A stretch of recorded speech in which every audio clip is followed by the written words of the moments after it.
How can I overcome years of experience requirements when applying to positions? Having just been rejected as a candidate for a job because I do not show the requisite number of years experience, I have some questions about how years of experience is interpreted by hiring managers. How can I overcome the assumption that I do not have the skills required because I do not have the right number of years of experience? Are skills directly proportional to years of experience? Although my situation concerns programming jobs, it stands to reason that any position in any field requiring years of experience may apply. My specific situation is that I applied for a job as an intermediate software developer between 3 and 7 years of experience, and I currently have about 2 years of experience. But I feel that I have enough skills for the job. For example, my skills in object-oriented programming are very good. I tend to follow solid principles and design patterns when necessary, and when speaking with friends with the same experience, they do not seem to know these things. In general, I read a lot of books on the subject and spend many hours at home digging deeper to increase my skills, to the point that I believe I'm more capable than those who might be considered my peers. How can someone overcome this basic job requirement to show that he/she is qualified? Or are years experience set in stone? Short version, they might have chosen a reason that is not personal and not debatable. It takes time to acquire skill as well as experience. You may be a good coder, but not experienced enough for their taste with handling projects, or they didn't think you were a good fit on the team. Have you considered that there might be multiple reasons for them not wanting you, but that the rejection reason is one that is very hard to discuss? This might actually be because they were polite instead of having to tell you that they think you have a bad attitude or is not good enough, and, even worse, that you disagree and start discussing it. Saying, "You do not have the experience we are looking for," is neutral and closes the discussion before it starts. You may want to ask them if they have any suggestions on how you can improve, besides working more years, to be a better fit in their company. You might learn a thing or two. I actually have hired specifically for what is described here, so I'll use some examples from software engineering.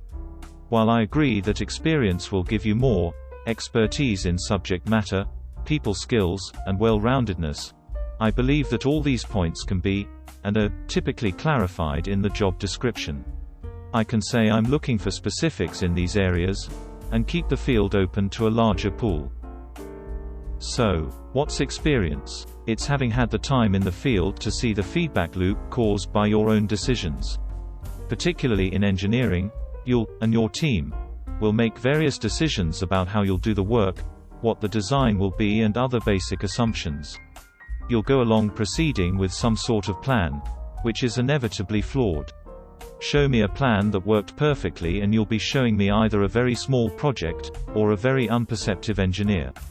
No plan survives contact with reality, and even a very good plan may work well in unexpected ways and poorly in others.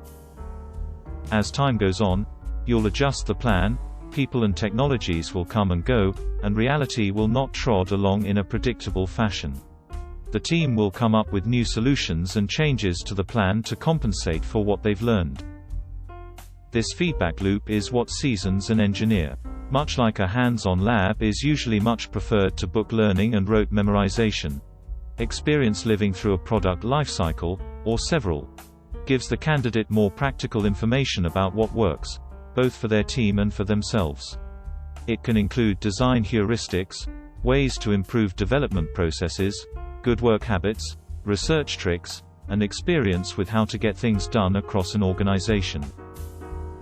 Variation in years. It's not a fixed thing. In fact, 3 to 7 sounds about right. There's a point after 2 but before point 8, where there's a significant number of cases where an engineer says, "Oh, that did not work before, let's try some other way," some significant portion of the time. And yet they are not so burned by experience that they can't see the hope in trying new things and going with new strategies. After 10, I see a sweeping difference, usually from a diversity of work experiences that means that what the engineer sees applies not just to their main area of work, but to the pieces of the organization around them. It definitely isn't a fixed number. Here's some samples in variation, An engineer who's switched between many projects over a very short span of time, never having seen the full release of any of them, is likely to have less experience from this perspective. An engineer who's worked several internships and then 1 to 2 years with the same group may have more than the standard 2 years of experience, since he's seen that group survive 3 to 4 years worth of history, regardless of having been there for fixed time spaces, say a summer internship during schooling. Someone working in a very small shop with lots of DIY may gain richer experience faster.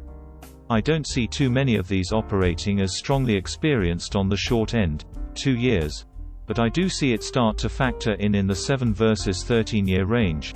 A person from a small startup who has had to do just about anything shows more experience than a guy who's worked for 13 years always doing a small piece of the business, never questioning the process, never going beyond his small bit of the world.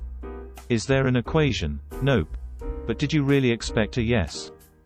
It is definitely a factor of time working plus experiences survived plus nature of role and responsibilities plus lessons learned.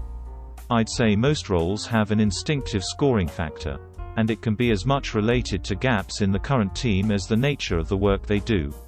I don't need customer-facing skills, for example, on a huge defense contracting team where all customer contact is buffered by management. And types of customer contact are very different between sales engineering and IT technical support. Experience with one at some level does help with the other, but someone who fits the desired profile more closely but with fewer years may well get the higher rating. In essence, some of the experience factor comes down to saying, as a hiring manager, how easily can I jam this square peg into my triangular hole? As well as, will it be easier or harder than with this circular peg? Interviewing for the experience. The difference between experience and not enough experience, or not the right experience, come down, for me, to questions of, what did you learn doing the things on your resume? If in response to these questions the answer is, well, I haven't been working long enough to have learned much. I have no clue. I keep changing projects and never followed up with the people on the projects to see what happened. Then I'm probably going to say, doesn't have the experience. If, however, I keep switching projects, but I noticed that when they released the product, it had XYZ reactions, which made me glad, regretful that we did ABC. Well, I haven't made it through a full life cycle, but I have a pantheon of ways not to kick off a project. So far we've failed at the last 5 attempts, but we learned not to do E, F, G, H, and most especially I. Some thoughtful insights about ways to improve process after a true life cycle is completed. Then I'm going to rate the candidate more favorably. Note: failure is pretty common. Experiencing failure is often even more powerful than experiencing success. If you join a humming, successful, complex project right off the bat and do a fine job, you may actually have less experience just because you haven't seen a major disaster, nor have you learned how to survive it. We all should be so lucky. Can I beat the system? Maybe. Could you have an in-depth conversation about the strengths and gaps in your skill set? How your own experiences and biases have helped and hindered your teams so far? How your projects have succeeded or failed or been less efficient on more than the textbook says it, therefore it must be true, level. Then the challenge is largely conveying that in the interview. Keep in mind that the job rec was written based on at least one person's experience. Probably several. There are myriad strategies for how a job rec is written and each company can be different. But the 3 to 7 range is canonical enough that there's some group think out there on why this time in the field matters. If you are going to sell an alternate idea, realize that you may have to go above and beyond to show why you, particularly, are the outlier and that you are somehow more seasoned than the years you have would normally indicate. Also realize that they are considering you in light of a pool. If someone with all your skills walked in for the same job the next hour after you left the room, but they had some experience you hadn't had yet, then there's no reason to compromise. Other answers have addressed why they care about years of experience, but to answer the question in your title, how to overcome this, the answer is, start with the cover letter. You might not be able to overcome it for the reasons explained by others, but if you can, it will be because, in the cover letter, you acknowledged their requirement and then explained why you should be considered anyway.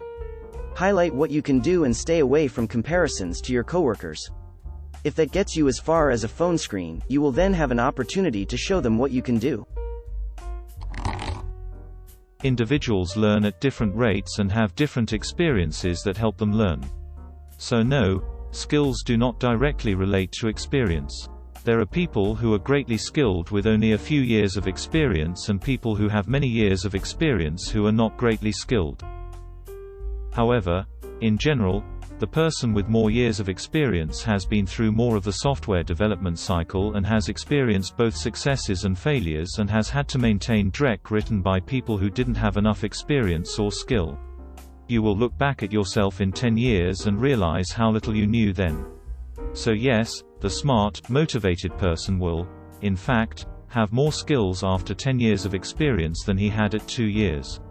He may have better skills at 2 years than the less motivated or less intelligent have at 10 though. Now as to what they told you. In the first place, this is not necessarily why you were rejected, but it is an acceptable excuse to give the person. People are not hired for many reasons such as fit with the team, personality, sex, race, religion. Some of those aren't things that companies can say out loud, as the discrimination is illegal for some of these. It happens nonetheless, so they hit on an acceptable reason like lack of experience. Next, at 2 years, no matter how smart you are, you may truly lack experience of the kind they are looking for. Maybe they really need the person you will be at 7 years of experience. How much time have you spent mentoring others or leading a team or designing the architecture or even delivering a product? Do you coordinate with QA and clients? And on and on. You may have been competing with people who have that level of skill as well as programming skills that are far more extensive than yours. If I have good candidates who have the experience levels I am looking for, then why would I, as the hiring official, take a risk on someone who truly has only beginner experience no matter how good he perceives he is? Anytime you are talking about hiring, you always have to consider that no matter how good you are, they might be interviewing 10 people who are better than you. You don't know the qualifications of the people they did interview and hire. They might be blowing you out of the water. Does all that mean you shouldn't apply for jobs unless you have all the paper qualifications? No, because you never know what the competition will be or exactly what kind of person the hiring official really wants. Some might prefer the young, hotshot to the person with 1 year of experience repeated 10 times. Some might need the person with truly advanced skills because of the type of job they are doing. Some might prefer the guy who doesn't have superior skills but is reliable and can do the low-level work they have available to be done. You don't want to hire the hotshot for the dull job either. Neither of you is likely to be happy with the results. Skills are not directly proportional to experience, but in general, the more experience you have the better your skills are. Skills are hard to evaluate without a quantitative test of some sort, which is likewise hard to develop.